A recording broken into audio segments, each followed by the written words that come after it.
Épisode 4, le Muslim Mindset à développer pour une vie pleine de sérénité. Hey, salam alaikum, bienvenue sur le Miracle Fajr Podcast, le podcast qui t'aide à avoir plus de sakina, de sérénité au quotidien. Ce podcast, c'est pour toutes les femmes musulmanes qui veulent reprendre leur vie en main, apprendre à se connaître, lâcher prise tout en préparant leur vie après la mort. Je suis Umeima et je partage chaque semaine des outils, des conseils, des astuces, mais surtout une bonne dose d'inspiration et de rappel pour être plus sereine et épanouie au quotidien et dans l'au-delà. J'ai une conviction qui est le fil rouge de tous les épisodes de podcast, et si le bonheur et la sérénité appartiennent à ceux qui se lèvent pour le Fajr. Je t'invite à prendre une délicieuse boisson chaude, mets-toi à l'aise et bonne écoute. Je suis trop contente de te retrouver aujourd'hui pour ce podcast qui va être hyper intéressant. En tout cas, moi, le sujet, j'aime énormément et je suis trop contente de partager avec toi. Donc aujourd'hui, on va parler des 4 traits de caractère à développer pour être pleinement serein, pour être pleinement sereine intérieurement. On va parler de tawakkul ala Allah, de rahma, de sakina et de hamd. Et si tu veux aller plus loin, creuser les sujets, sache que je t'invite en fait à télécharger le guide complet du Miracle Fajr. C'est un e-book qui contient le plan d'action étape par étape pour démarrer ta routine Fajr en 7 jours, qui contient aussi mes 7 techniques infaillibles pour te lever facilement au Fajr bi'idhnillah, et aussi donc quelques exercices d'écriture sur ces traits de caractère qu'on va voir aujourd'hui. Donc alors, quand je me suis intéressée au développement personnel, je suis très vite tombée sur le terme mindset. Je l'entendais, je le lisais partout. Il faut développer donc un mindset du succès, le mindset positif, le mindset optimiste. Mais c'est quoi mindset d'abord ? En quelque sorte, c'est l'état d'esprit qu'il faut avoir pour réussir dans les différents domaines. Pour t'expliquer ça plus clairement, c'est le mental. C'est un peu, je pense qu'on visualise bien avec qu'on voit bien de quoi ça parle avec les sportifs. Voilà, on pense à mental de champion. Dans les grandes compétitions, les sportifs sont tous surentraînés, ils sont tous hyper doués, ils ont plein de talents, mais finalement, c'est pas la différence ne va pas dépendre, leur réussite, etc., ou leur échec ne va pas dépendre de leurs compétences, parce que tout le monde est très entraîné, tout le monde est doué, mais l'état d'esprit va jouer un rôle primordial. L'état d'esprit, est-ce qu'il a un état d'esprit de déterminé, de hyper positif, etc. Ou bien est-ce qu'il a un état d'esprit de doute, il a un mindset, il a peur, il a des doutes, etc. Donc c'est un petit peu ça le mindset. Et moi, en fait, j'ai lu pas mal de choses dessus. J'ai lu des articles, j'ai regardé un petit peu des vidéos, etc., etc. Et tout de suite, ce mot m'a interpellée. Plus que ça, en lisant, j'ai eu une prise de conscience, je me suis dit, mais il y a pas mal de choses, finalement, dans l'état d'esprit à développer, etc., qui sont déjà dans le djinn, et qui sont déjà conseillés. En fait, on sait déjà comment le croyant, quel mindset il doit développer, en fait. Par exemple, dans le fait de penser positif, de dire le positif, de dire le bien, j'ai pensé tout de suite à ce hadith, que celui qui croit en Allah et au jour dernier, qu'il dise du bien ou qu'il se taise. Donc on retrouve dans Sahih Muslim numéro 47. Et ou bien dans le fait d'être optimiste, d'être toujours optimiste, il y a ce hadith aussi qui est tellement beau. Donc c'est Allah subhanahu wa ta'ala qui parle et qui dit « Ô fils d'Adam, tant que tu m'invoques et que tu as espoir en moi, je te pardonne ce qu'il y a en toi et n'en tiens pas compte. Ô fils d'Adam, si tes péchés atteignent le niveau des cieux, puis tu me demandes pardon, je te pardonne et je n'en tiens pas compte. Ô fils d'Adam, certes, si tu viens à moi avec l'équivalent de la terre remplie de péchés, mais que tu me rencontres sans m'avoir rien associé, alors je te rencontrerai avec autant de pardon. » Donc rapporté par Tirmidhi dans ses Sunan, numéro 3540. Magnifique. Et donc en réalité, je me suis dit, voilà, on sait déjà que dans notre djinn, on est déjà guidé, en fait, voilà, on a déjà une direction sur comment l'état d'esprit qu'on doit avoir. Et Oumi me disait, je me souviens, elle me disait, le croyant, il a une personnalité ferme. Dans le sens, il est ferme dans sa foi, il est fort, il est inébranlable dans ses convictions, il sait ce qu'il veut, parce que lui, il veut le paradis, il veut obtenir l'amour d'Allah. il a pas peur parce que la seule crainte qu'il a, c'est la crainte de déplaire à Allah. Il a pas de doute en fait, il est confiant, il est optimiste, il est généreux, etc., etc. Et puis il y a qu'à voir, franchement, il y a qu'à voir l'exemple des compagnons. Quand l'islam est venu, les compagnons ont changé et ils sont devenus meilleurs. Ils ont développé de magnifiques qualités et leur transformation, elle montre que l'islam ça entraîne un changement puissant de mindset. Qu'Allah augmente notre foi et nous permette nous aussi de vivre cette transformation. C'est vrai que quand tu lis la biographie du prophète sallallahu alayhi wa sallam, quand tu suis les compagnons, comment ils étaient et ce qu'ils sont devenus, c'est impressionnant, c'est impressionnant. Moi, là, ce qui me vient en tête, c'est à Médine, avant que le prophète sallallahu alayhi wa sallam, enfin avant que les Médinois se convertissent à l'islam, ils étaient tout le temps en guerre entre eux. Il y avait des tribus, c'était la guerre. Ils se tuaient les uns les autres, etc. Et quand l'islam est venu, subhanallah, ça a créé une grande fraternité, une immense générosité. Voilà, ils ont tout partagé, ils ont tout donné entre eux, ils se sont énormément entraidés, etc. Parce que voilà, et c'est là où tu vois vraiment que voilà, l'islam est là pour te rendre meilleur, pour devenir. Franchement, je vais être honnête, je n'aime pas cette phrase, je l'entends tout le temps. Je sais pas pourquoi moi personnellement je sais pas, devenir la meilleure version de soi-même, je trouve ça un peu, je sais pas. Mais pour le coup, oui, avec l'islam, tu ne peux que devenir la meilleure version de toi-même. En fait, en te rapprochant d'Allah, en suivant les préceptes du dîn, tu finalement, là pour le coup, tu vois, je pourrais le dire. Tu ne peux que devenir la meilleure version de toi-même, tu peux que devenir une meilleure personne, tu peux que t'améliorer en fait. Tu peux que devenir meilleur et développer de plus belles qualités. Donc voilà, donc moi, mindset, c'est tout ce à quoi ça me fait penser. Et tellement j'avais aimé en fait ce terme-là et ça m'avait parlé que quand j'ai créé ma première page Facebook, mon premier Instagram, etc., enfin mes premiers réseaux, tout au départ, je les ai appelés The Muslim Mindset parce que pour moi ça avait beaucoup de sens et c'était ce à quoi je tendais en fait. Je tendais à devenir meilleure, à développer un meilleur caractère, meilleur comportement, etc. Donc voilà, donc aujourd'hui, bon après j'ai changé, aujourd'hui c'est Miracle Fajal. Si tu me cherches, tu tapes Miracle Fajal, tu me trouves. Donc j'ai regroupé, comme je le disais, donc quatre traits de caractère, des qualités à développer pour avoir le bon Muslim mindset. Alors, c'est pas du tout exhaustif, il en manque beaucoup, mais c'est un bon début. Et je suis convaincue, Benila, que si tu les développes, tu goûtes à une sérénité intérieure sans égale, Inch'Allah. La première des qualités à développer en soi, c'est le tawakkul ala Allah. Le tawakkul ala Allah, lâcher prise et placer sa confiance en Allah.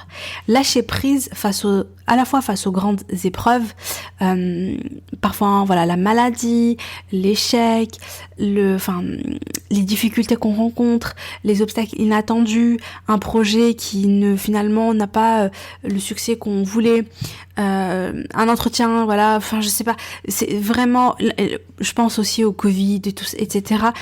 Donc finalement, ça va être lâcher prise face à ces épreuves, lâcher prise aussi face aux imprévus du quotidien. Parfois, il y a des petites choses au quotidien, qui nous déplaisent, qui nous énervent, machin. Une personne qui dit une parole qui va nous agacer, une personne qui devait être là, mais qui finalement, enfin, bon, il y a des imprévus, il y a des choses qui se déroulent pas comme on veut, qu'on ne peut pas contrôler, mais qui sont là. Et en fait, voilà, donc l'objectif c'est de lâcher prise vis-à-vis de ça. Mais attention, quand je parle de lâcher prise, je tiens à mettre en garde, je ne parle pas de passivité, je ne parle pas de résignation, je ne parle pas d'inaction. Voilà. Non, lâcher prise, c'est avoir un état interne de sérénité, de relaxation mentale, lâcher prise par rapport à toutes ces pensées négatives, par rapport à toutes ces histoires qu'on se raconte, par rapport à ce qui nous arrive. Il y a des choses qu'on peut pas contrôler et nous on a tendance à dire oui, mais pourquoi ça se passe comme ça? Mais moi je voulais pas que ça se passe comme ça. Et pourquoi ça c'est ça? Et pourquoi ci? Et pourquoi ça? Et non, je veux pas que ça soit ça. Moi je veux autre chose, je veux autrement, etc., etc. Ça, c'est de la résistance. Voilà. Ça, c'est quand on fait de la résistance. On refuse d'accepter la réalité, on refuse d'accepter ce qui se passe et du coup, ça rend nos épreuves encore plus épuisantes, encore plus stressantes et ça nous fait encore plus de souffrance. Finalement, on va encore plus souffrir parce qu'on fait de la résistance à ce qui se passe et on veut pas accepter ce qui se passe plutôt que par rapport à l'épreuve en elle-même, aux circonstances en elles-mêmes. Voilà, je sais pas si tu me suis, mais lâcher prise, donc ça veut dire accepter, avoir confiance en Allah et en même temps, on agit pour changer les choses. Donc le tawakkul ala Allah, c'est vraiment développer la confiance en Allah, la certitude que Allah est là, la certitude que ce qui t'arrive, il y a une sagesse, il y a une hikmah, il y a un bienfait, que tu as une récompense auprès d'Allah pour ta patience, que ce que tu vis, c'est pour t'éduquer, c'est pour te faire grandir, pour devenir meilleur, parce que finalement cette vie, l'objectif de cette vie, l'objectif de cette vie, c'est pas simplement de vivre une vie où tout est beau, tout est rose, et puis t'as pas d'épreuves, et puis tout va bien. Non, l'objectif de cette vie, c'est d'atteindre le paradis en fait. Toute cette vie, c'est comme, voilà, c'est un test, tu vis parfois certaines épreuves, tu vis parfois des bons moments, tu vis parfois des épreuves, des moments douloureux, etc. Mais dans tous les cas, ton objectif, c'est toujours de chercher l'amour d'Allah, de chercher à satisfaire Allah, de chercher à préparer, à construire ta demeure éternelle, construire ta maison au paradis. Et donc, il s'agit donc de, finalement, du coup, quand tu as cet état d'esprit, quand tu as ce recul de te dire, mais je suis là pour adorer Allah, je suis là, finalement, pour le paradis, en fait. Mon paradis n'est pas sur terre, mon paradis, bien sûr, comment dire, donc bon, le paradis, c'est, Allah l'a créé donc pour les croyants, etc. Mais ce que je veux dire, c'est que sur cette terre, il s'agit pas que tout doit être parfait, que tout doit être sous contrôle. Il va se passer plein de choses que tu vas pas contrôler, et à ce moment-là, il va falloir accepter. Et quand tu es dans cet état d'esprit d'acceptation, de tawakkul, de sérénité intérieure, etc., à ce moment-là, tu vas être heureuse et tu vas être épanouie et tu vas vivre ton paradis ici sur terre. Le paradis ici sur terre, c'est pas que tout se passe parfaitement. Ton paradis ici sur terre, c'est que tu as une telle relation avec Allah, tu as une telle foi, tu as une telle sérénité intérieure que quoi qu'il arrive, tu es sereine. Voilà, et donc il y a un hadith, j'ai pensé à un hadith quand j'ai préparé mon petit podcast, et que vraiment c'est un hadith que j'ai entendu pour la première fois quand j'étais jeune et qui m'avait vraiment marqué. Donc le prophète donc Ibn Abbas radiyallahu anhu a dit: j'étais une fois assis en croupe sur la monture du prophète sallallahu alayhi wa sallam quand il me dit: observe les commandements d'Allah et il te préservera. Observe les commandements d'Allah et tu le trouveras à tes côtés. Quand tu demandes quelque chose, demande-la à Allah. Quand tu as besoin d'aide, demande-la à Allah. Sache que si tout le monde s'associe pour te faire du bien, ils ne pourront te faire que le bien qu'Allah a déjà écrit pour toi. Et sache que s'ils se rassemblaient tous pour te faire du mal, ils ne pourraient te faire que le mal qu'Allah a déjà écrit pour toi. Les plumes ont été levées et l'encre a séché. C'est rapporté par At-Tirmidhi dans ses Sunan numéro 2516. Ça, subhanallah, c'est un hadith qui est absolument magnifique et il y a plein de sagesse dans ce hadith. Mais moi, ce que je veux revenir, c'est juste sur ça. Finalement, tout ce qui t'arrive a déjà été écrit. Tout ce qui t'arrive, t'est arrivé par la permission d'Allah. Finalement, c'est là où je dis vraiment, il faut accepter. C'est-à-dire que dans ton cœur, il faut avoir ce lâcher prise de se dire, Ok, c'est pas comme ça que je voulais que les choses se passent. Par exemple, moi, je pense à, voilà, ma maman voilà, on a découvert son cancer du côlon.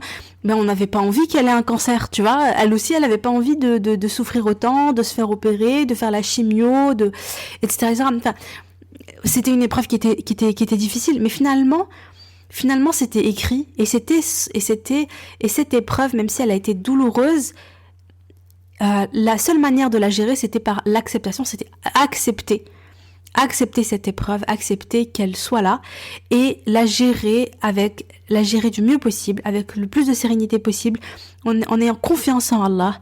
Et aujourd'hui, je me dis, moi je vois aujourd'hui avec j'ai un petit peu de recul, et je vois toutes les sagesses qu'il y avait dans cette épreuve, parce que elle a été purifiée de ses péchés, parce que ça lui a permis, Inch'Allah, qu'Allah la compte parmi les martyrs, puisque c'était une maladie du ventre, parce que elle a été très proche d'Allah pendant sa maladie, parce que, en fait, finalement, comme je vous disais, quand on sait que l'objectif c'est le paradis, du coup, on voit les choses d'une autre manière. Et voilà, alhamdoulilah, elle s'est pas effondrée quand elle a été malade. Elle a été à la fois dans l'acceptation. Ya Allah, j'ai confiance en toi. Tu m'as donné cette épreuve. Je l'accepte. Et j'ai confiance qu'il y a une sagesse, il y a une hikmah. Je la gère du mieux possible. Et en même temps, c'était une combattante, hein. Je veux dire, elle a vraiment tout fait pour essayer de s'en sortir. Voilà, la naturopathie, la chimio, elle a vraiment les invocations, elle a rien, la médecine prophétique, elle a rien laissé de côté. elle s'est battue. C'est là où je vous dis que c'est à la fois un lâcher prise mental, hein, une sérénité, une relaxation mentale. Je sais pas comment l'expliquer, mais c'est vraiment on lâche prise, on accepte, et en même temps c'est un passage à l'action. C'est je mets les choses en place, je fais les causes, je fais le maximum, je donne tout. Voilà, c'est absolument pas la résignation et absolument pas la passivité. Le tawakkul ala Allah ne veut pas dire je n'agis pas, je suis passif. Non, c'est je fais les causes, mais j'ai la certitude que c'est Allah qui donne avec ou sans les causes d'ailleurs. Mais en tout cas, moi, je fais ce que j'ai à faire. Donc voilà. Et puis avoir aussi cette confiance que Allah, il veut ton bien, tu vois. Allah, il veut pour toi le paradis. Et finalement, tout ce qui t'arrive dans ta vie, prends-le comme une occasion de te montrer patiente, de te purifier de tes péchés et de changer positivement et de devenir meilleur. Donc, et puis il y a ce magnifique verset. Allah subhanahu wa ta'ala dit dans la sourate Al-Furqan numéro 25, verset 58, et place ta confiance dans le vivant qui ne meurt jamais. Tu vois, place ta confiance en Allah. Allah, c'est lui le puissant, c'est lui le vivant qui ne meurt jamais, c'est lui le sage. C'est vraiment, aie confiance en lui, et c'est lui le compatissant, c'est lui qui est plein d'amour, et c'est lui qui t'aime. Donc, aie confiance en Allah, place ta confiance en lui. Et quand tu fais ça, ce qui se passe, c'est que ta foi augmente, ton stress diminue énormément, en fait, parce que t'as plus ces angoisses du futur, t'as plus ces angoisses de « oh là là, les choses ne se passent pas comme je veux, donc ça me stresse et tout ça ». Non, t'es flexible, tu t'adaptes mieux aux épreuves, aux circonstances, t'es plus sereine pour gérer ton épreuve, et parce que, en fait, quand tu n'es pas comme ça, quand tu es dans la résistance, dans le non, je veux pas que ça se passe comme ça, etc., ce qui se passe, c'est que t'es dans le stress, t'es dans la peur, t'es dans le déni de la réalité, et du coup, quand t'es dans tout ça, tu réagis pas au mieux face à ton épreuve. Donc, voilà, donc en étant dans l'acceptation, dans la sérénité, t'es beaucoup mieux. Donc voilà, la deuxième qualité à développer. Qu'est-ce que je l'aime? Enfin, je les aime toutes, bien sûr, évidemment. Al-tawakkul ala Allah. La rahma cette fois. Maintenant, on va parler de rahma. Il s'agit donc de développer de la rahma pour toutes les créatures d'Allah, pour les animaux, pour les personnes, etc. Et surtout, et aussi de développer de la rahma envers toi-même. Envers toi-même. Ça, on ne le dit pas assez, je trouve. Je veux partager avec toi ce hadith. Ceux qui sont miséricordieux, Allah sera miséricordieux envers eux. Soyez miséricordieux envers les habitants de la terre. Celui qui est dans le ciel sera miséricordieux envers vous. Donc c'est rapporté par Tirmidhi dans ses Sunan numéro 1924. Donc subhanallah, la miséricorde, la rahma, l'amour, la compassion, etc., c'est pas négligeable, c'est pas un truc en plus. En fait, c'est nécessaire, c'est obligatoire. Tu peux pas, parce que on a besoin de la rahma d'Allah. On peut pas, c'est pas possible de se passer de la rahma d'Allah. C'est impossible de se passer de son amour, de sa compassion.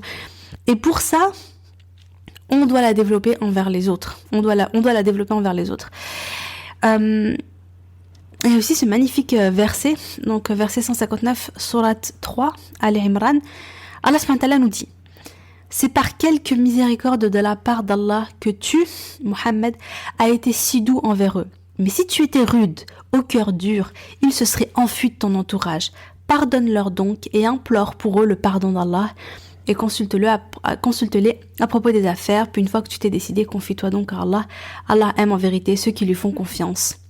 Donc là, subhanallah, Allah subhanahu wa ta'ala, il dit à Mohammed que s'il avait été dur, s'il avait eu le cœur dur, s'il avait manqué de rahma, les autres se seraient enfuis en fait. Il serait pas, voilà, son entourage se serait enfui. Enfin, on l'aurait pas, il aurait pas créé en fait cette voilà, les compagnons, etc., etc. Mais il avait le cœur doux. Et ça montre vraiment que toutes les actions que tu accomplis avec douceur, avec rahma, avec amour, elles ont beaucoup plus d'impact que celles que tu pratiques dans la dureté. Parfois, quand on veut changer, on croit que c'est en se critiquant, en étant dur avec soi-même, intransigeant qu'on va y arriver. Parfois ça marche et parfois ça a l'effet contraire. Il faut être avec soi-même comme avec un enfant, doux et ferme, bienveillant et en posant des limites. Et attention, encore une fois, on ne confond pas avoir de la rahma envers soi avec suivre son nefs, se dire oui à tout, ne pas avoir de discipline, ne pas se poser de limites, etc. Au contraire, quand tu fais ça, tu te manques de rahma puisque tu te mènes à ta propre perte. Non, c'est être avec soi, comme être avec une amie, comme être avec un enfant, que tu prends par la main avec douceur et tu le fais avancer pour devenir meilleur. Et puis la vie, elle est plus douce quand elle est baignée de rahma. il faut le dire. Ensuite, la sakina. La sakina, elle découle de ta relation à Allah. Clairement, plus tu fais des actes d'adoration, plus tu connais ton créateur, plus Allah descend la sakina sur toi. Plus tu es proche d'Allah, plus tu vas être sereine. La sakina, tu la trouves que dans les actes d'adoration, dans les assises de rappel, dans la lecture du Coran, au moment où tu fais du dhikr, au moment où tu parles à Allah. Quand tu es connecté à Allah, à ce moment-là, tu goûtes à la sakina, à la vraie sakina. Et parce que la sakina, c'est une lumière, c'est Allah qui la descend. Et la douceur de la foi, elle est sans égale. Donc plus tu vas te rapprocher d'Allah, plus tu vas baigner, ton cœur va baigner dans la sakina. Également, donc la sérénité, elle se construit aussi dans ta relation avec toi-même. En apprenant à gérer tes émotions, en apprenant à te connaître, à voir comment tu fonctionnes, comment est ton monde intérieur. Et il y a des personnes qui sont esclaves de leurs émotions. Quand elles sont en colère, elles hurlent, elles sont incontrôlables, elles regrettent. Quand elles sont frustrées, elles vont remettre leur frustration sur les autres. Quand elles vont avoir ce sentiment d'humiliation ou de culpabilité, elles le vivent très mal, elles perdent toute estime d'elles-mêmes. Mais du coup, plus tu vas te comprendre, plus tu vas comprendre ton mode de fonctionnement, tu vas prendre du recul, tu vas analyser et tu vas arriver à mieux gérer, mieux accueillir, mieux gérer tes émotions, sans être dans le déni pour autant. Donc l'écriture, ça aide beaucoup finalement à se construire cette relation avec soi-même, à comprendre comment on fonctionne et voilà, nouer une relation avec soi-même. Et puis je rappelle que donc dans le guide à télécharger, j'ai mis quelques exercices d'écriture pour chacune de ces 4 qualités. Donc alhamdulillah, maintenant, c'est le dernier donc là le dernier trait que je voulais voir aujourd'hui avec toi. C'est le fait de développer alhamdulillah. Alhamd, c'est différent de ash-shukr. Donc le shukr, c'est le sentiment donc de reconnaissance, mais uniquement quand tout va bien. Voilà, quand tout va bien, quand tu reçois les bienfaits, etc., tu vas être reconnaissant. Mais pas quand il y a les épreuves. Alors que alhamd, c'est même dans l'épreuve, tu es reconnaissant. Finalement, tu es reconnaissante en toutes circonstances. Et il s'agit vraiment de cultiver un état d'esprit où à chaque instant, tu te sens reconnaissant envers Allah. Le prophète sallallahu alayhi wa sallam a dit comme la situation du croyant est étonnante, certes sa situation est toujours dans le bien. S'il lui arrive une facilité, un bienfait, etc., il remercie Allah et ceci est un bien pour lui. Et s'il lui arrive une difficulté, il patiente et ceci est un bien pour lui. Rapporté par Muslim dans son Sahih numéro 2999. Donc vraiment le croyant, celui qui en chaque instant il est dans cet état de reconnaissance envers Allah et d'acceptation. Et cultiver la gratitude envers Allah, c'est pas uniquement par la langue, non, c'est par la langue, par le cœur, par la pratique, en faisant ce qu'Allah te demande de faire. Il doit y avoir un alignement en fait entre ce que tu dis, ce que tu ressens dans ton cœur, et en même temps tes actes, ton comportement. Et il y a beaucoup de versets. Il y a beaucoup de versets sur subhanallah, sur cet état de reconnaissance. Par exemple, dans la famille de Imran, verset 145, et nous récompenserons bientôt les reconnaissants. Il y a des belles promesses, subhanallah, pour ceux qui sont dans cette reconnaissance. Surat Ibrahim, verset 7, si vous êtes reconnaissants, très certainement, j'augmenterai mes bienfaits pour vous. Encore une fois, dans la même surat Ibrahim, verset 34, et si vous comptiez les bienfaits d'Allah, vous ne sauriez les dénombrer. Allah, il nous donne tellement de bienfaits. Et vraiment, c'est à nous de cultiver cet état de reconnaissance vers lui, de ressentir vraiment des fois de se poser et de se dire alhamdulillah pour tous tes bienfaits, ya Allah, alhamdulillah, je suis en bonne santé, je marche, il fait beau, j'ai un toit sur la tête, je suis au chaud, je suis avec ma famille, je bois ce délicieux chocolat chaud. Vraiment savourer les petites choses comme les grandes, ne pas attendre de se dire oui, mais moi je veux ça, et puis comment dire, être toujours un petit peu dans cet état d'ingratitude où tu as plein de choses, Allah il te donne tellement de bienfaits, mais finalement on a toujours le regard sur ce qu'on n'a pas et on se dit mais oui, mais moi je veux ça, mais moi pourquoi j'ai pas ça, mais alors que finalement on a énormément. Donc vraiment cultiver cet état de Alhamdulillah ya Allah pour tout ce que tu m'as donné. Alhamdulillah ya Allah. Et ce qui est dingue, hein, c'est que aujourd'hui il y a, je t'invite à regarder, à googliser, à googliser ça. Et je crois pas que ça se dit, mais bon. Il y a plein d'études qui montrent, enfin voilà, des études en neurosciences qui révèlent à quel point la gratitude rend heureux, change subhanallah comment dire, on va pas dire le métabolisme du corps. Voilà, il y a des hormones, il y a qui vont être sécrétées quand tu ressens cette gratitude. Il y a des changements qui sont au niveau de ton cerveau et qui te rendent beaucoup plus heureux, subhanallah. Donc tu tapes voilà, neurosciences, études scientifiques sur la gratitude. Tu regardes ce qu'il y a, franchement c'est impressionnant et ça montre encore une fois à quel point dans tout ce qu'Allah subhanahu wa ta'ala nous demande, il y a énormément de bienfaits, et c'est toujours la même chose, hein, c'est dans tous les domaines, c'est-à-dire qu'il va y avoir des bienfaits à la fois dans ta akhira parce que tu vas avoir une récompense, mais en même temps tu vas avoir déjà une récompense ici-bas parce que tu vas être plus heureux, ça va améliorer tes relations, ça va améliorer ta santé. Non mais franchement quand tu regardes les bienfaits de la gratitude, franchement c'est impressionnant, subhanallah. Donc écoute, je crois que j'ai fait le tour de ce que je voulais dire. Ça va, je suis contente, j'ai pas été trop longue. donc voilà, j'espère que ça t'a plu. En tout cas moi c'était j'ai vraiment aimé, c'est un sujet qui me passionne. Honnêtement. Voilà, donc n'oublie pas que tu peux télécharger le guide complet du Miracle Fajr où je te partage, donc comme je te disais au tout début, mes 7 techniques infaillibles pour te lever facilement au Fajr bi'idhnillah, ainsi que le plan d'action étape par étape pour démarrer ta routine Fajr en 7 jours, Inch'Allah, et avec des exercices d'écriture pour t'aider à développer le Muslim Mindset que je viens de décortiquer avec toi. Donc voilà, on est arrivé à la fin. J'espère que le podcast t'a plu. Si c'est le cas, si tu veux me soutenir, m'encourager à continuer les podcasts, si tu les aimes, et ben franchement, ça me ferait super plaisir que tu mettes une note 5 étoiles sur la plateforme d'écoute, enfin voilà, là où tu le souhaites, et me laisser un commentaire, ça me ferait vraiment plaisir de te lire. Tu peux aussi l'envoyer à tes amis. Franchement, je sais que ça prend un petit peu de temps, mais honnêtement, ça m'aide énormément à faire connaître le podcast et à me soutenir, à m'encourager. Donc voilà, donc sur ce, je te dis à jeudi prochain, Inch'Allah. Salam alaikum.